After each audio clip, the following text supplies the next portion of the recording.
Hello दोस्तों, study mode में आपका स्वागत है। बिहार पुलिस कांस्टेबल भर्ती 2020-21। आज मैं आपका सामान्य हिंदी का टेस्ट लेने वाला हूं। टोटल 100 क्वेश्चन है। कोशिश कीजिएगा इसमें से 75 क्वेश्चन बनाने के लिए, और जितना भी स्कोर आ रहा है ईमानदारी पूर्वक कमेंट बॉक्स में बताना है।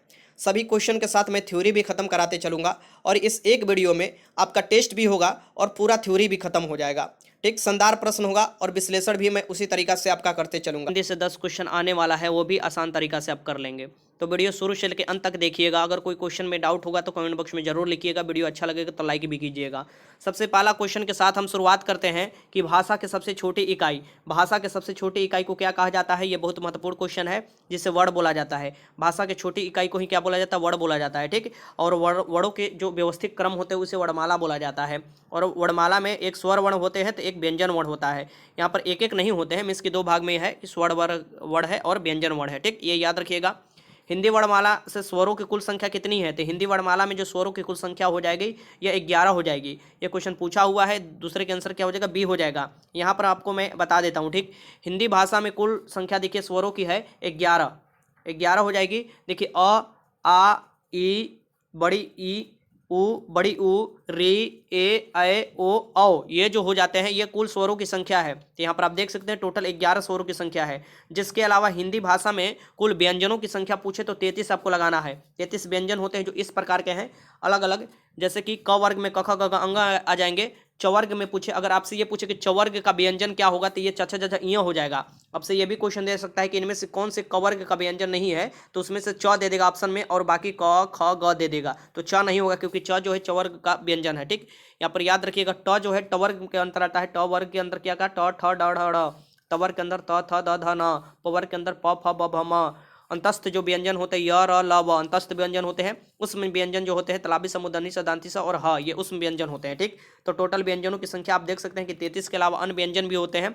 ये 3 व्यंजन अन्य होते हैं। ये कौन कौन, यहाँ पर देखिए संयुक्त व्यंजन कहलाते हैं। कौन, छ, त्र, ज्ञान और स्वर, 4 व्यंजन हो जाते हैं। छ, त्र, ज्ञान के बारे में तो बार बार पूछता है कि इनमें से कौन से संयुक्त व्यंजन नहीं है। ठीक है, यहाँ पर देखिए 2 वर्डों के मेल से ये बनते हैं संयुक्त व्यंजन। कभी भी बनते हैं 2 वर्डों के मेल से। यहाँ पर देखिए क और स मिलकर बन गया छ। यहाँ पर देखिए सभी आपको दिया हुआ है, वीडियो को रोककर आप देख सकते हैं। ठीक, क्वेश्चन आपसे ये दे देगा कि इनमें से कौन सा संयुक्त व्यंजन नहीं है, तो यहाँ पर दे देगा छ, त्र, ज्ञान दे देगा और उसमें क दे देगा। तो क क्या होगा, संयुक्त व्यंजन नहीं हो जाएगा। ये याद रखिएगा, क्योंकि संयुक्त व्यंजन की संख्या यहाँ पर देख सकते हैं 4 है, जो कि छ, त्र, ज्ञान और स्वर यहाँ पर दिया हुआ है।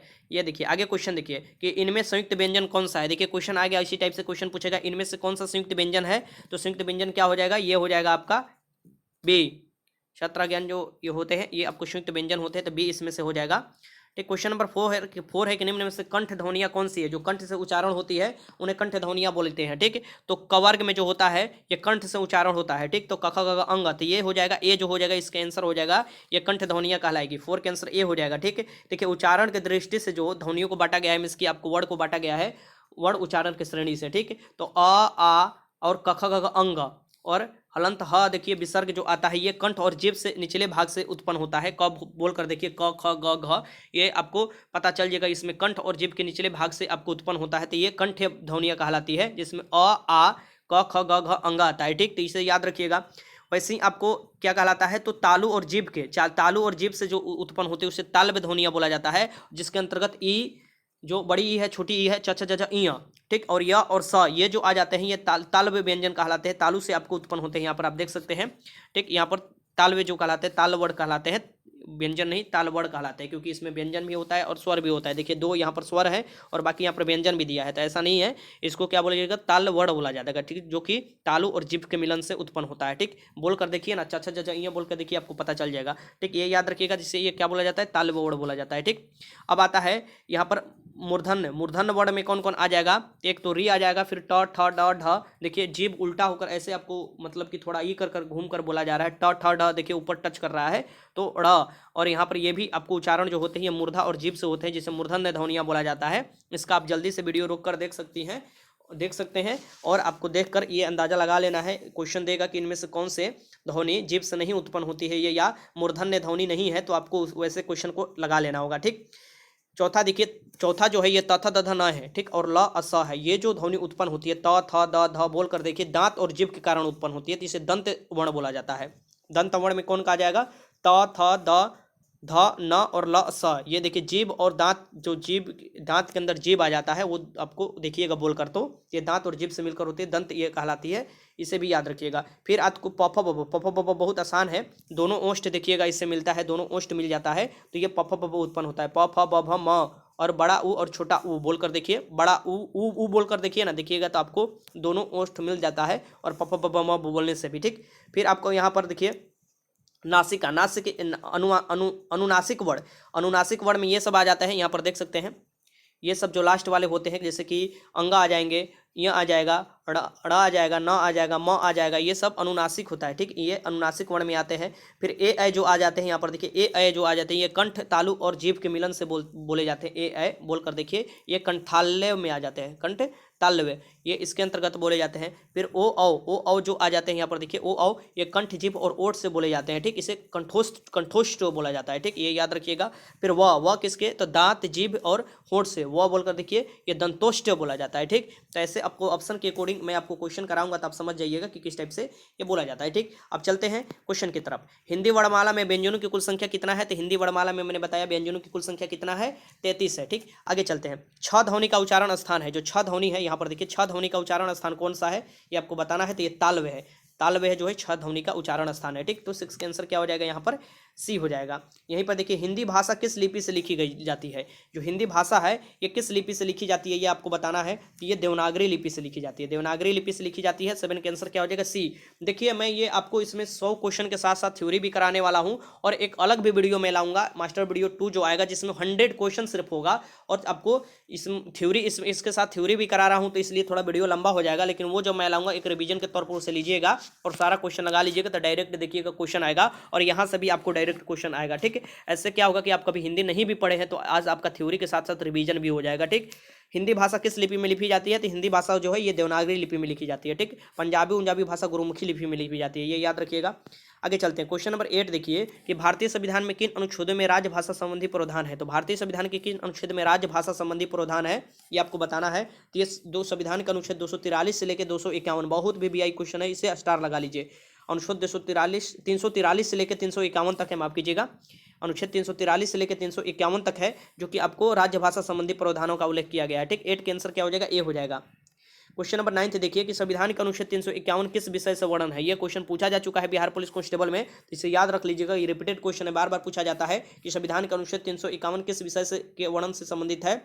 तो ये जो है ये हिंदी के विकास के लिए निर्देश है, हिंदी के विकास के लिए आर्टिकल 351 में निर्देश दिया गया है, तो ये याद रखिएगा। 9 का आंसर डी हो जाएगा। क्वेश्चन नंबर 10 देख लेते हैं। क्वेश्चन नंबर 10 है कि हिंदी दिवस किस दिन मनाया जाता है, तो हिंदी दिवस प्रत्येक साल किस दिन मनाया जाता है ये आपको बताना है। तो ये मनाया जाता है 14 सितंबर को, माफ कीजिएगा 14 सितंबर को मनाया जाता है, ठीक। हिंदी दिवस किस दिन मनाया जाता है, तो 14 सितंबर को हर साल मनाया जाता है। आगे चलते हैं क्वेश्चन नंबर 11 देखिए कि निम्न में से शुद्ध वर्तनी वाला चयन कीजिए। अब शुद्ध वर्तनी से आपको 2 क्वेश्चन आएगा, ठीक, शुद्ध वर्तनी का चयन करना होगा, ठीक। तो इसमें आपको कैसे देगा, तो इसमें से शुद्ध वर्तनी का चयन कीजिए। आपको बताइए कि कैसे लिखा जाता है, उन्नति, तो उन्नति जो लिखा जाता है ये आपको डी इसका आंसर हो जाएगा, ऐसे उन्नति लिखा जाता है, ठीक। शुद्ध वर्तनी का चयन कीजिए, इसमें भी आपको शुद्ध वर्तनी का चयन करना है। तो सृष्टि कैसे लिखा जाता है बताइए, सृष्टि, तो सृष्टि जो लिखा जाता है इसमें आंसर हो जाएगा यहाँ पर सी, सृष्टि लिखने का तरीका ये है, ठीक। आगे चलते हैं। आगे क्वेश्चन नंबर 13 है कि शुद्ध वर्तनी का चयन कीजिए, इसमें भी शुद्ध वर्तनी का आपको चयन करना है। क्वेश्चन नंबर 13 में तो रासायनिक कैसे लिखा जाता है, तो रासायनिक देखिए ये ऐसे तरीका से लिखा जाएगा रासायनिक, ठीक, ये बी हो जाएगा, देख लीजिएगा, लिखकर प्रैक्टिस करते रहिएगा। ये तो आपके ऊपर है कि आप किस तरीके से शुद्ध हिंदी लिखना जानते हैं कि नहीं जानते हैं, बाकी ये क्वेश्चन आप आसानी से कर लेंगे अगर लिखना जानते हैं तो। शुद्ध वर्तनी का चयन कीजिए, इसमें से बताना है शुद्ध वर्तनी आपको कौन सा होगा, ये आपको चयन करना है। तो इसमें से प्रतिवादी जो होगा ये आपका आंसर ए हो जाएगा, ऐसे लिखा जाता है प्रतिवादी, ठीक, ए हो जाएगा आंसर। आगे है शुद्ध वर्तनी का चयन कीजिए, शुद्ध वर्तनी ये बताना है कि जस्ट इसमें से कैसे लिखा जाएगा, जस्ट, तो जस्ट जो लिखा जाता है यहाँ पर देखिए ये आपका हो जाएगा डी हो जाएगा। क्वेश्चन नंबर 16 देखिए कि दिए गए शब्द में शुद्ध वर्तनी वाला शब्द कौन सा है, इसमें से बताना है कि दिए गए शब्द में शुद्ध वर्तनी वाला शब्द कौन सा है। तो संपूर्ण कैसे लिखा जाता है, तो संपूर्ण, ठीक, संपूर्ण होता है ये, आपको देख सकते हैं बी हो जाएगा ये आंसर। क्वेश्चन नंबर 17 देखिए कि भाववाचक संज्ञा बताइए, इसमें से भाववाचक संज्ञा कौन है, ठीक। संज्ञा सर्वनाम मैं आपको खत्म करा दूंगा। संज्ञा देखिए भाववाचक संज्ञा इसमें से कौन है ये आपको बताना है। तो लड़कपन, लड़का से बना है लड़कपन, तो ये जो है भाव प्रकट कर रहा है लड़कपन, ठीक। तो ये क्या हो जाएगा, भाववाचक संज्ञा हो जाएगा। 17 का आंसर सी। अब संज्ञा किसे कहते हैं, सबसे पहले संज्ञा देख लेते हैं, 2 मिनट का आपको नोट्स है, ये देख लीजिए। संज्ञा किसी जाति, द्रव्य, गुण, भाव, व्यक्ति, स्थान और क्रिया आदि के नाम को संज्ञा कहते हैं। आदि के नाम को, किसके नाम को, तो ये किसी जाति का, द्रव्य का, गुण का, भाव का, व्यक्ति का, स्थान और क्रिया के आदि के नाम को संज्ञा कहते हैं। अर्थात नाम ही दूसरा नाम, नाम का ही दूसरा नाम क्या है, संज्ञा है। तो किसी को आपको नाम से इंगित करना है तो वो आपका क्या हुआ, संज्ञा हुआ, ठीक है।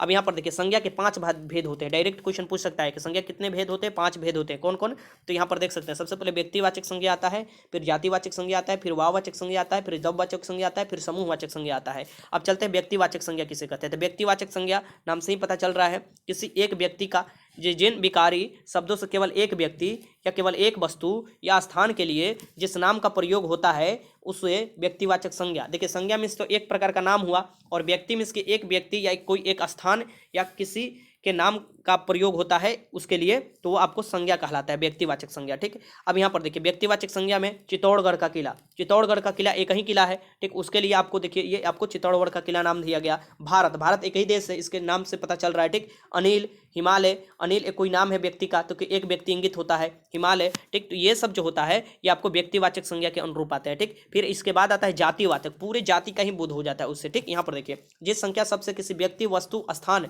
की संपूर्ण जाति का बोध हो जाता है, संपूर्ण जाति का बोध होता है, उसे जातिवाचक संज्ञा कहते हैं। व्यक्तिवाचक संज्ञा में और जातिवाचक संज्ञा में मुख्य डिफरेंस ये है कि व्यक्तिवाचक संज्ञा किसी एक का बोध कराता है और जातिवाचक संज्ञा वो पूरे जाति का बोध कराता है, ठीक। यहाँ पर देखिए उदाहरण में मनुष्य, मनुष्य जब हम बोलते हैं तो मनुष्य में सभी लोग आ जाएंगे। मनुष्य में क्या क्या आएंगे, छोटे बच्चे भी आ जाएंगे, महिला भी आ जाएगा, पुरुष भी आ जाएगा, सभी लोग आ जाएंगे मनुष्य में, ठीक। नदी आएगा तो नदी में सब नदी आ जाएगा, गंगा नदी, गोदावरी नदी, ब्रह्मपुत्र नदी, सतलज नदी, झेलम नदी, ये सब नदी आ जाएगा। नगर बोलेंगे तो बड़ा बड़ा नगर सब लोग आ जाएगा, ठीक। पर्वत बोलेंगे तो पर्वत में हिमालय भी आ जाएगा आपको, जो आपको नंदा देवी पर्वत वो भी आ जाएगा, सभी इस सब में आ जाएंगे, ठीक। पशु में बोलेंगे तो पशु में कुत्ता भी आ जाएगा, बैल भी आ जाएगा, आपको भैंस भी आ जाएगा। पक्षी में बोलेंगे तो चिड़िया भी, मतलब कि कोयल भी आ जाएगा, कबूतर भी, पीकॉक भी, ये सभी आ जाते हैं। लड़का बोलेंगे तो लड़का में सभी आ जाते हैं, ठीक। कुत्ता बोलेंगे तो कुत्ता के सभी हो जाएगा, पूरे जाति कुत्ता का, पूरा जाति का बोध होता है। वहीं हम टॉमी बोलेंगे तो टॉमी क्या है, एक कुत्ता का नाम है टॉमी, तो टॉमी किसी एक का नाम बोध हो रहा है तो वो क्या हो जाएगा, व्यक्तिवाचक हो जाएगा, ठीक। तो ये आप देख सकते हैं कि तोता हुआ, पंखा हुआ, ये सब किसी जाति का बोध कराता है, संपूर्ण जाति का।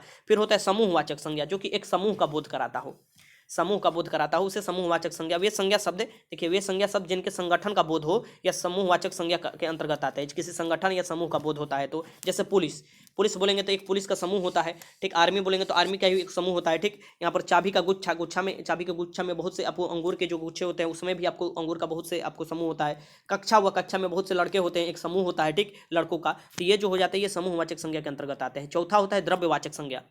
द्रव्यवाचक संज्ञा में वे वस्तुएं जिन्हें मापा या तोला जाता है, जिन्हें मापा या तोला जा सकता है, उन्हें हम लोग द्रव्यवाचक संज्ञा कहते हैं। जैसे घी, घी को मापा या तोला जाता है, जैसे दूध, ये सब क्या आ जाएंगे, द्रव्यवाचक संज्ञा में आ जाएंगे, ठीक। अर्थात नाप तोल संबंधी वस्तुएं द्रव्यवाचक संज्ञा के अंतर्गत आती है। नाप तोल करने वाली वस्तुएं द्रव्यवाचक संज्ञा के अंतर्गत आती है। जैसे गुड़ हुआ, गुड़ हुआ जोखा जाता है, उसे वजन किया जाता है। चना हुआ, ठीक, चना को भी वेट किया जाता है। शक्कर हुआ, चांदी हुआ, घी हुआ, ये सब जो भी आ जाएंगे ये आपको क्या आ जाएंगे, द्रव्यवाचक संख्या में। फिर एक आता है भाववाचक संज्ञा, जो कि आपके अंदरूनी भाव को प्रकट करता है, ठीक। तो ये क्या हो जाएंगे, यहाँ पर देखिए वे सभी संज्ञा जिसे न तो देखा जा सकता है और न ही स्पर्श किया जा सकता है। एक बात बताइए, आप बोलेंगे कि हम उदास हैं, उदास हैं, तो उदास को तो हम देख नहीं सकते, ठीक। मुंह का आपका फीलिंग देख सकते हैं, उससे अनुभव लगा सकते हैं, तो इसे महसूस किया जा सकता है, लेकिन कभी स्पर्श नहीं किया जा सकता, ना ही कभी देखा जा सकता है, यह केवल महसूस किया जा सकता है, तो भाववाचक संज्ञा कहलाता है। जैसे दर्द हुआ, दर्द कभी दिखाई नहीं देता, यह महसूस होता है कि कभी जोर से दर्द हो रहा है। प्रेम हुआ, क्रोध हुआ, भूख हुआ, प्यास हुआ, शर्म हुआ, मोह हुआ, लोभ हुआ, प्राण हुआ, वीरता हुआ, गर्मी हुआ, ईमानदारी हुआ, ये सब जो भी है ये भाववाचक संज्ञा है। इन्हें ना तो देखा जा सकता है और ना ही इन्हें स्पर्श किया जा सकता है, इन्हें बस फील किया जा सकता है, महसूस किया जा सकता है। तो संज्ञा यहाँ पर खत्म होता है। अब आइए क्वेश्चन लगा लीजिए, संज्ञा के स्थान पर प्रयुक्त होने वाले शब्द को क्या कहते हैं। संज्ञा के स्थान पर जो शब्द प्रयुक्त होता है उसे हम लोग स्वरनाम बोलते हैं, ठीक, स्वरनाम बोलते हैं, ये याद रखिएगा। संज्ञा के स्थान पर प्रयुक्त होने वाले स्वरनाम कहलाता है। यहाँ से स्वरनाम भी रिवीजन कर लीजिए झट से, क्योंकि देखिए ये एक तरफ से मास्टर वीडियो है तो इसमें आपको थ्योरी भी जानना जरूरी है, और कम समय बचा हुआ है तो आप कम समय में कितना जल्दी हो सके सारा थ्योरी के साथ साथ क्वेश्चन भी जिस टाइप से पूछा जाता है वो मैं आपको इसमें करा देने वाला हूँ, ठीक। तो जिन शब्दों का प्रयोग संज्ञा के स्थान पर होता है उसे हम लोग क्या कहते हैं, स्वर नाम बोलते हैं, ठीक। स्वर नाम जिसका उपयोग संज्ञा के स्थान पर होता है, ठीक। सरल शब्दों में स्वर मीन्स क्या होता है, सब, और नाम मीन्स होता है संज्ञाओं के बदले जो आता है, ठीक, क्योंकि संज्ञा मीन्स होता ही है एक प्रकार का नाम, तो स्वर मीन्स सब और नाम के बदले जो नाम के बदले आता है, ठीक। तो जो शब्द आते हैं संज्ञा के बदले उसे हम लोग क्या बोलते हैं, स्वरनाम बोलते हैं, ठीक। ये याद रखिएगा। स्वरनाम शब्द जैसे कौन कौन हो जाएंगे, जैसे मैं, तू, वह, आप, कोई, यह, ये, वे, हम, तुम, कुछ, कौन, क्या, जो, सो, उसका आदि, ये सभी क्या है, स्वरनाम शब्द है, क्योंकि ये संज्ञा के लिए आए हैं। जैसे कि अमित, मान लीजिए कोई लड़का है, अमित के लिए हम बोले कि तुम अमित, तुम बोले अमित के लिए हम इशारा कर कर तुम बोले तो तुम क्या है, अमित के लिए हम बोल रहे हैं तो अमित तो मान लीजिए एक व्यक्तिवाचक वो संज्ञा हो गया, अमित नाम है तो, और अगर उसके लिए हम तुम बोल रहे हैं या आप बोल रहे हैं आप, तो वो क्या हो जाएगा, वो आपको स्वरनाम हो जाएगा। वैसे स्वरनाम के भेद भी होते हैं, स्वरनाम के 6 भेद, संज्ञा के 5 भेद, स्वरनाम के 6 भेद, याद रखिएगा। तो स्वरनाम के 6 भेद कौन कौन होते हैं, यहाँ पर देखिए, पुरुषवाचक स्वरनाम होता है, निजवाचक स्वरनाम होता है, निश्चयवाचक स्वरनाम होता है, ठीक, अनिश्चयवाचक स्वरनाम होता है, संबंधवाचक स्वरनाम होता है और प्रश्नवाचक स्वरनाम होता है। तो जैसे जैसा नाम है वैसे वैसा काम भी है इनका। तो चलिए हम स्टार्ट करते हैं स्वरनाम के भेद। सबसे पहले पुरुषवाचक स्वरनाम जो बहुत महत्वपूर्ण है।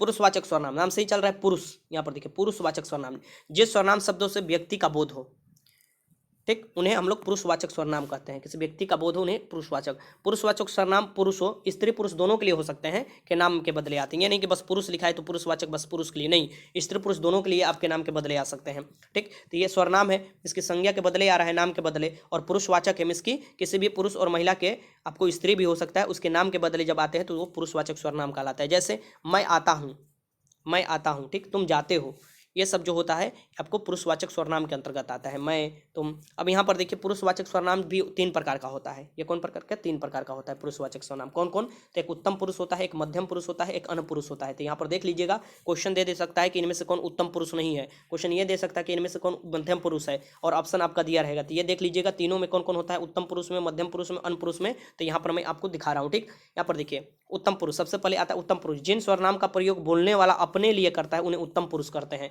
जैसे मैं वीडियो बना रहा हूं तो मैं अपने लिए मैं का उपयोग कर रहा हूं ना, तो ये कौन हो जाएगा, मैं जो हो जाएगा ये उत्तम पुरुष में आएगा। मैं जो बोलने वाला है वो खुद के लिए कर रहा है। जैसे मैं वीडियो बना रहा हूं तो मैं आपको वीडियो आपके लिए बना रहा हूं, तो मैं जो वीडियो बना रहा हूं आपके लिए बना रहा हूं, लेकिन मैं जो हो जाएगा ये हमारे लिए उत्तम पुरुष हो जाएगा, ठीक। या हम या मुझको, हमारी, मैंने, मेरा, मुझे आदि, ये सब क्या हो जाते हैं, उत्तम पुरुष। और यहीं आप देखिएगा कि मध्यम पुरुष में कौन आ जाएंगे, तो यहाँ पर देखिए जिन स्वरनाम का प्रयोग सुनने वालों के लिए किया जाता है उन्हें मध्यम पुरुष करते हैं। जैसे कि मैं तो हो गया उत्तम पुरुष, ठीक, लेकिन मैं किसके लिए वीडियो बनाऊं, आपके लिए, आप सुनने वाले हैं, तो आप क्या हो जाएंगे, मध्यम पुरुष हो जाएंगे, ठीक। जैसे तुम, मैं वीडियो बनाऊंगा तुम सुनोगे, तो तुम क्या हो गया, ये आपको मध्यम पुरुष हो जाएगा, ठीक। तुम हुआ, आप हुआ, तुम्हारे हुए, तुमने हुआ, आपने हुआ, ये आ गए मध्यम पुरुष में, ठीक। और एक होता है अन्य पुरुष।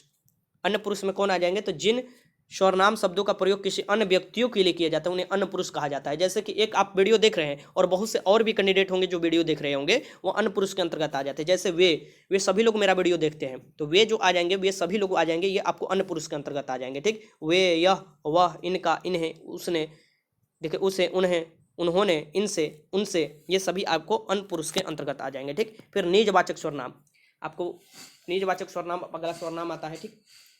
देखिए ये नाम से ही पता चल रहा है, निजता, यहाँ पर देखिए निज, यहाँ से तो निज, देखिए तो निजवाचक सर्वनाम आप हुआ, स्वयं हुआ, खुद होता है, ठीक। या आप अपने के लिए, स्वयं के लिए, खुद के लिए, तो वो क्या हो जाते हैं, इसका प्रयोग अपने आप के लिए करते हैं। जैसे राम वहाँ स्वयं चला जाएगा, स्वयं राम वहाँ क्या करेगा, स्वयं चला जाएगा, ये स्वयं इसके खुद के लिए कर रहा है। ईश्वर भी उन्हीं का साथ देता है जो अपनी, यहाँ पर देखिए अपनी खुद मदद करता है, या अपनी मदद आप करता है, ठीक। ईश्वर भी उसका ही साथ देता है। तो ये जो अपनी है, स्वयं है, खुद है, ये क्या आ जाते हैं, निजवाचक स्वरनाम के अंतर्गत आते हैं। अगला है निश्चयवाचक स्वरनाम। यहाँ पर देखिए निश्चयवाचक, नाम से ही पता चल रहा है निश्चय, ठीक। तो निश्चयवाचक स्वरनाम का प्रयोग किसी संज्ञा को निश्चित करने के लिए किया जाता है, ठीक। इसी ही निश्चयवाचक स्वरनाम कहा जाता है। जैसे यह मेरी पुस्तक है, यह मेरी पुस्तक, मेरी क्या, ये जो, जैसे मेरी जो हो जाएगा ये निश्चयवाचक हो जाएगा। वह मंदिर है, वो क्या है, मंदिर है, तो वह हो जाएगा, ये निश्चय बता रहा है कि क्या है, मंदिर है, ठीक। फिर एक होता है अनिश्चयवाचक स्वरनाम। अनिश्चयवाचक, तो जिस स्वरनाम शब्द से किसी निश्चित व्यक्ति या वस्तु का बोध ना हो उसे अनिश्चयवाचक स्वरनाम कहते हैं। इससे किसी आपको निश्चित व्यक्ति या वस्तु का बोध नहीं होता है, उसे अनिश्चयवाचक कहते हैं, ठीक। यहाँ पर देखिए कोई में आपको, कोई में तो कुछ भी आ सकता है, कुछ भी, तो कोई भी, कुछ भी, किसी भी, इससे कोई निश्चित वस्तु का बोध नहीं होता है। जैसे कुछ खा लेना, कुछ खा लेना में कुछ भी खा लेते हैं, फल भी खा ले सकते हैं, रोटी भी खा सकते हैं, दाल भी, भात भी, कुछ भी खा लेते हैं, तो किसी निश्चित का प्रयोग यहाँ पर नहीं पता चल रहा है, निश्चितता पता नहीं चल रहा है।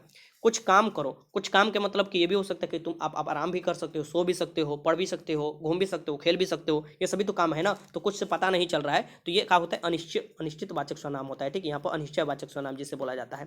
फिर एक होता है संबंधवाचक, पांचवा जो सर्वनाम होता है ये संबंधवाचक सर्वनाम होता है। नाम से ही पता चल रहा है संबंध है, संबंध स्थापित करने के लिए। तो संबंधवाचक सर्वनाम जो, सो, जैसा, वैसा आदि होते हैं। कौन? तो जो, सो, जैसा, वैसा आदि ये होते हैं, इसे संबंधवाचक सर्वनाम। इसका प्रयोग जो होता है वाक्य में संबंध स्थापित करने के लिए किया जाता है, वाक्य में संबंध स्थापित करने के लिए इसका प्रयोग किया जाता है। जैसे यहाँ पर देख लीजिए, जो सोएगा वो सो खोएगा। देखिए, जो सोएगा जो सोएगा, यहाँ पर देखिए जो सो का प्रयोग हुआ ना, जो सोएगा वो खोएगा, ये संबंध स्थापित करने के लिए कि जो सोएगा वो खोएगा। जो परिश्रम करते हैं वे सुखी होते हैं। जो यहाँ पर देखिए आ गया, जो परिश्रम करते हैं वो सुखी होते हैं। जो जागेगा सो पाएगा, यहाँ पर देखिए सो आ गया। जो करेगा सो भोगेगा। तो यहाँ पर क्या होता है, संबंधवाचक यहाँ पर सर्वनाम होते हैं, एक दूसरे से संबंध बता रहे हैं। जो, सो, यहाँ पर देखिए जो होगा सो होगा, जैसा होगा वैसा होगा, जो वाक्य में ये संबंधवाचक सर्वनाम कहलाएंगे। अब आगे देखते हैं प्रश्नवाचक सर्वनाम।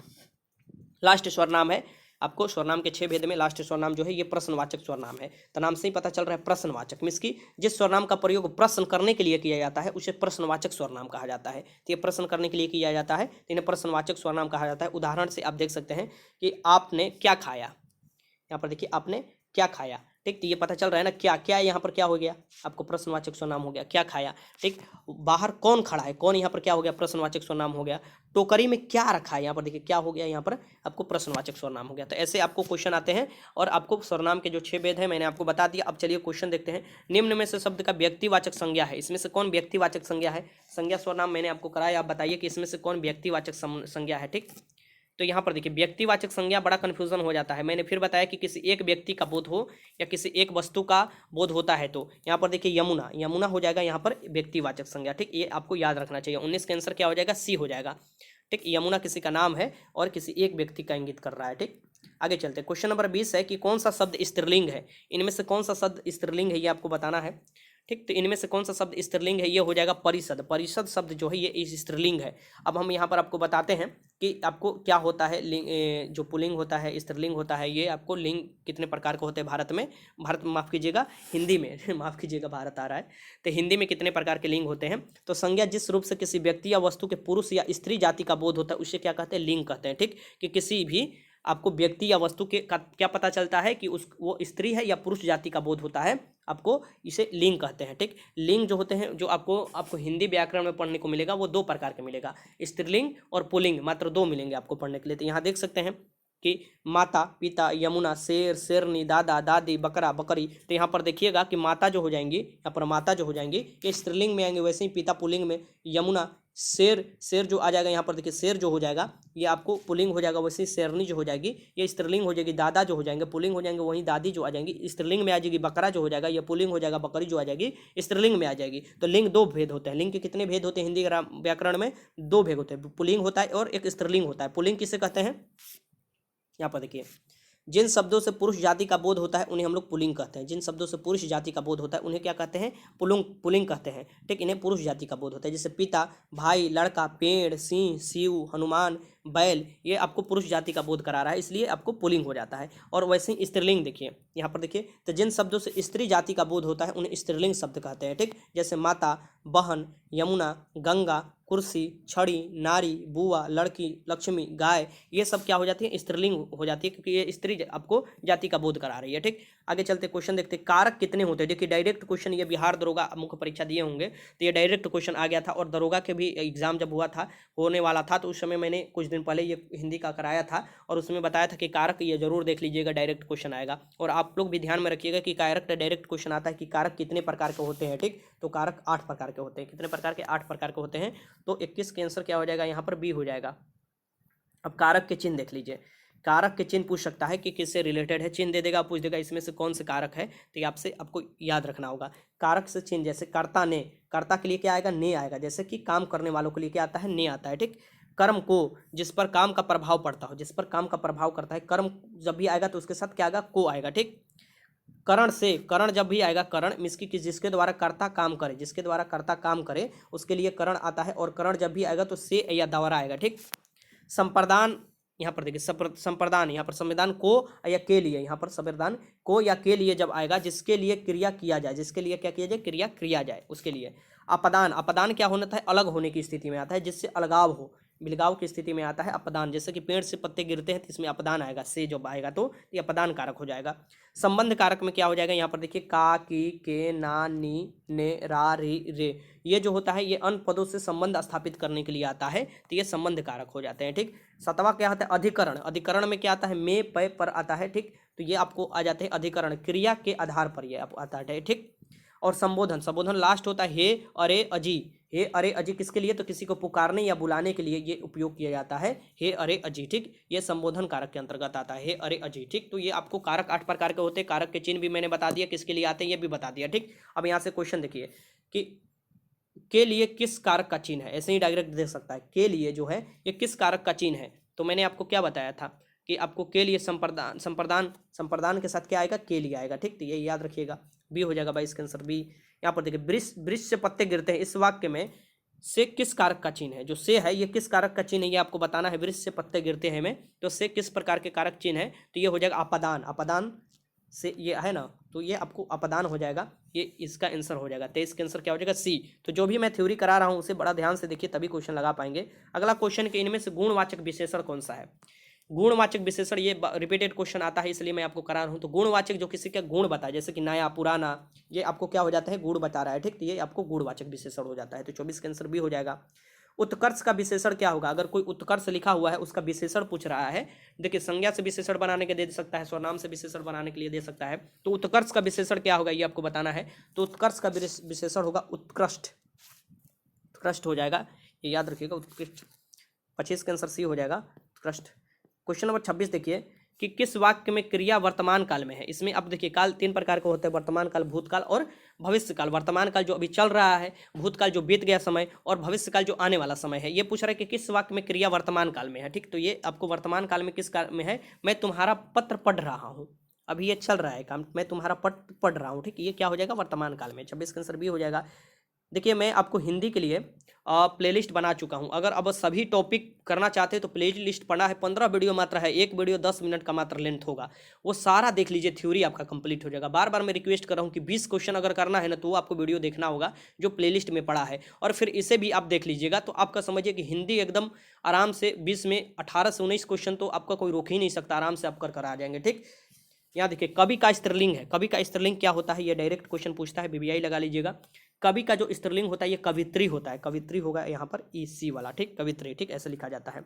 आगे चलते क्वेश्चन 28 क्वेश्चन देखिए कि जो धातु या शब्द के अंत में जोड़ा जाता है उसे कहते हैं, जो धातु शब्द के अंत में जोड़ा जाता है उसे क्या कहते हैं।